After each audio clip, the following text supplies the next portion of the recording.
Salut mes gens, bienvenue sur Dragon War Gaming. Aujourd'hui on se retrouve pour une vidéo de construction de décors.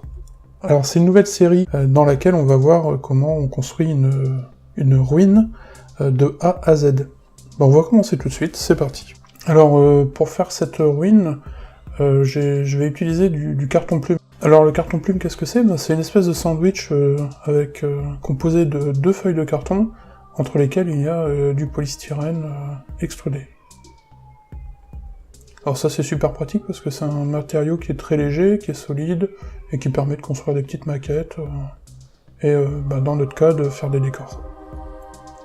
Alors pour faire notre ruine, j'ai décidé de la faire en plusieurs étages. Alors je prends le bord d'un carton plume, et je vais faire des repères à 7 cm et demi pour un étage. En fait je vais utiliser la distance de 7 cm et demi de hauteur pour un étage. Et entre chaque étage, je vais faire un palier, et le sol de ce palier aura une épaisseur de 5 mm. Autrement dit, l'épaisseur du carton plume. Donc je fais un repère à 7 cm et demi, un autre repère à 8 cm, puis à 15 cm et demi et à 16 cm. Et je laisse un petit peu, on va dire, 2 cm et demi, 3 cm, ça c'est comme vous voulez pour le sommet de la ruine. Je trace les repères des paliers. Comme ça, je pourrais bien situer où se trouveront les plaques de carton plume. Donc là, pour que ce soit bien visible, je fais des hachures à l'intérieur.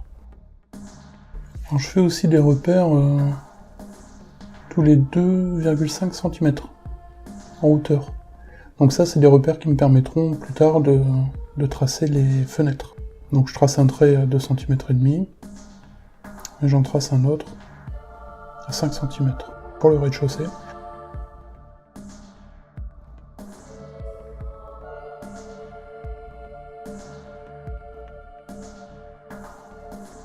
Et je fais la même chose pour l'étage supérieur. Donc évidemment, pour couper, pour tracer bien droit, on utilise une équerre. Hein.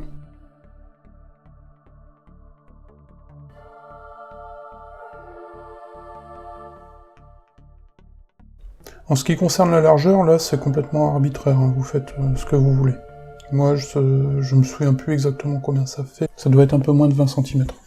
Alors maintenant, sur les traits horizontaux qui me servent de repère pour les fenêtres, je vais tracer les dites fenêtres. Je trace un repère vertical à 5 cm du bord de mon carton plume.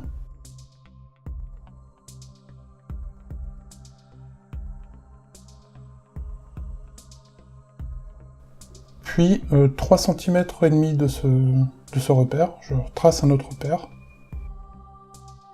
et je trace mes fenêtres.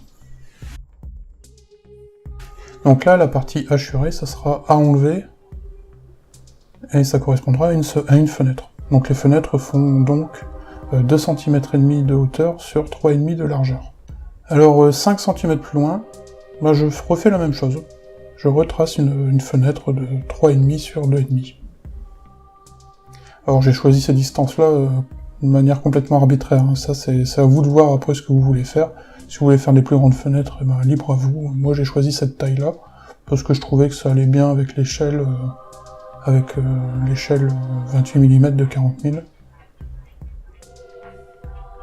Et j'ai laissé donc les 7 cm et demi de hauteur des étages, c'est pour pouvoir placer aisément à peu près n'importe quelle figurine de Warhammer 40 000.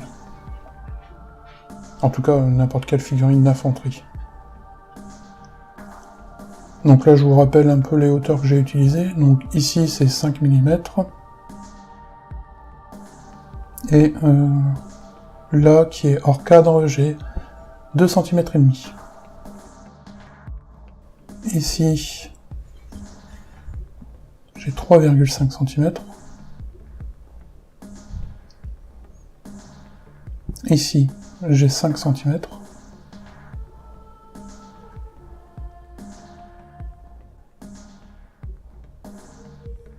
Voilà, donc là j'ai mon premier pan de mur, on va dire. qui est tracé. Alors maintenant on va passer à la découpe un peu de ma ruine, et comme c'est une ruine, c'est forcément pas régulier, alors du coup j'y vais gaiement et je trace un peu aléatoirement le pan de mur qui a été détruit. Alors pour couper le carton plume, il faut y aller en plusieurs fois. Normalement, la première fois, on coupe la première épaisseur de carton, et ensuite on coupe le polystyrène qui se trouve entre les deux, et normalement, la dernière fois, on coupe l'autre feuille de carton. Mais bon, ça se passe jamais parfaitement comme ça, donc il faut tout le temps s'y reprendre en plusieurs fois. Et c'est mieux de faire en plusieurs fois plutôt que d'essayer de faire en une seule fois, parce que si vous faites en une seule fois, vous risquez de fortement abîmer les différentes couches du carton plume et d'avoir quelque chose de moche. Dans notre cas, ça serait pas dramatique, parce que comme on fait une ruine, dans tous les cas, on veut que ce soit un contour accidenté. Donc ça serait pas dramatique, mais si vous faites des découpes droites et propres, faites-le en plusieurs fois, sinon vous aurez pas quelque chose de lisse et vous aurez pas quelque chose de net. Voilà, on a notre premier pan de mur. Je vais utiliser sa hauteur pour faire un repère, comme ça j'ai la hauteur maximum de mon deuxième pan de mur. Enfin en tout cas la hauteur qui sera jointe à mon premier pan de mur. Ensuite, comme pour le premier pan de mur, je trace un peu des repères pour tracer mes fenêtres, et je fais aussi les repères pour les paliers. Donc là ce sera un pan de mur qui sera beaucoup plus petit, donc je ne laisserai probablement qu'une seule fenêtre.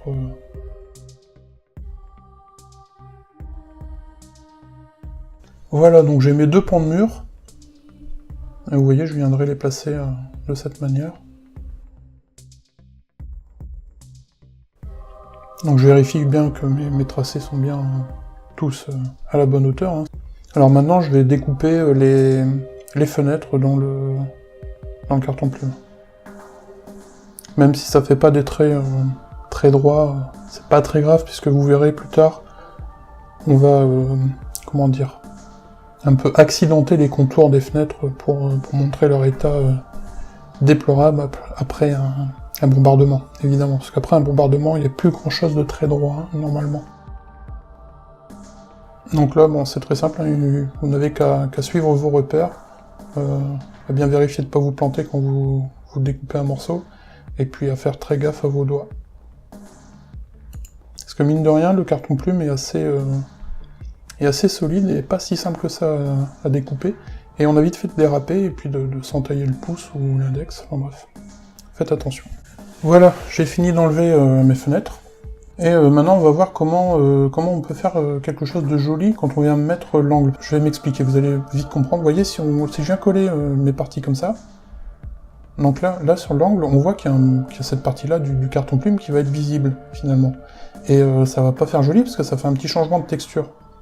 Alors pour éviter ça, on va prendre l'épaisseur du carton plume, donc là c'est 5 mm, on la reporte en haut et en bas de notre pan de mur, on trace un trait, et en fait on va juste enlever cette partie-là, mais pas en traversant totalement le carton plume. On va enlever donc une partie cartonnée du carton plume, on va enlever la mousse qui est entre les deux, on va laisser l'autre partie cartonnée.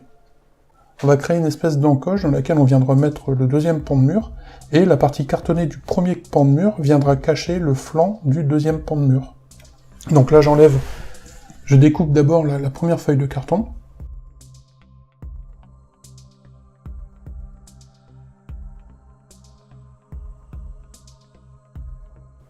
Puis je repasse une fois pour découper la mousse, mais je fais gaffe de ne pas traverser complètement le carton plume.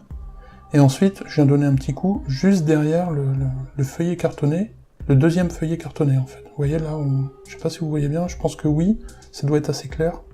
Et je viens découper la mousse jusqu'en bas comme ça. Donc vous allez voir, ça va partir tout seul. Et voilà.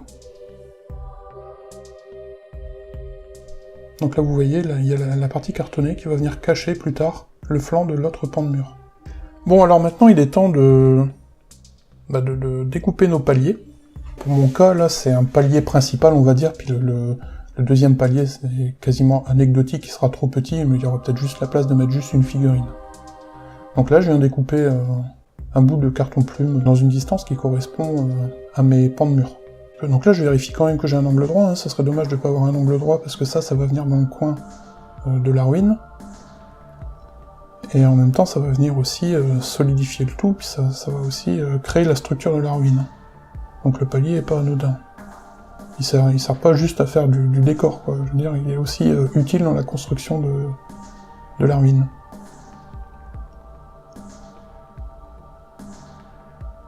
Voilà, donc il va venir comme ça. Donc je l'ai découpé évidemment à la bonne largeur et à la bonne longueur. Et je prévisualise un peu comment je vais faire, voilà. Alors pour cette ruine, je prévois de faire un sol assez accidenté. Et du coup, je vais me servir du carton plume pour créer un peu de relief sur le socle. Et en même temps, ça va me servir à solidifier l'ensemble. Parce que vous voyez, je retrace un angle droit, et cet angle droit-là va venir tout en bas de mes pans de mur, et viendra solidifier l'ensemble en fait.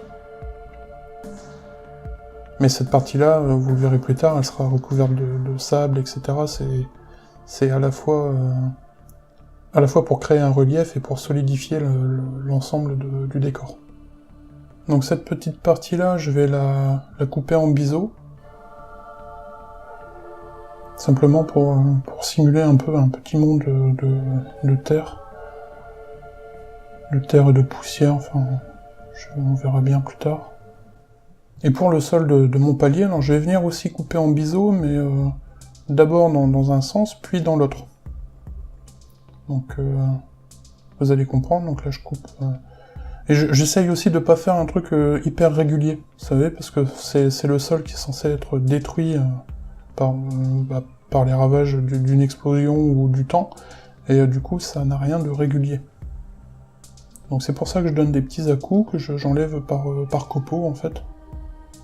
Donc voilà, donc j'ai coupé dans un sens, et je vais couper aussi de la même manière dans l'autre sens.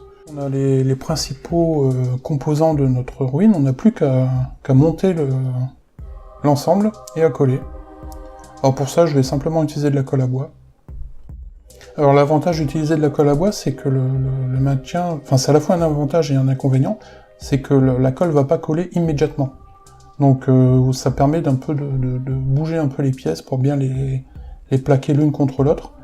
Donc ça c'est un avantage. Et par contre l'inconvénient c'est que il faut maintenir les pièces pendant le séchage de la colle.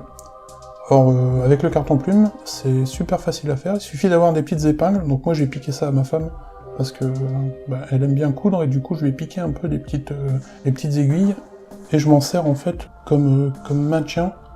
Donc je viens piquer mes pans de mur de carton plume et j'enfonce l'aiguille.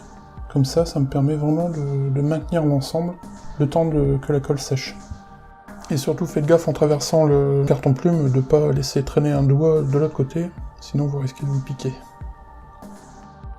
Alors pour le sol, pour le palier, en fait je pré-plante mes aiguilles, comme ça elles vont m'aider à bien maintenir le palier.